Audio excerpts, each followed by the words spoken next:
ہم نے تمہیں اس طرح عادل امت بنایا ہے تاکہ تم لوگوں پر گواہ ہو جاؤ،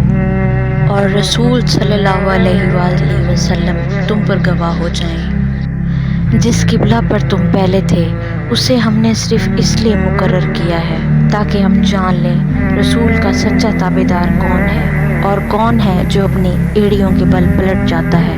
یہ کام مشکل ہے، مگر جنہیں اللہ نے ہدایت دی ہے ان پر کوئی مشکل نہیں، اور اللہ تمہارے ایمان ضائع نہیں کرے گا،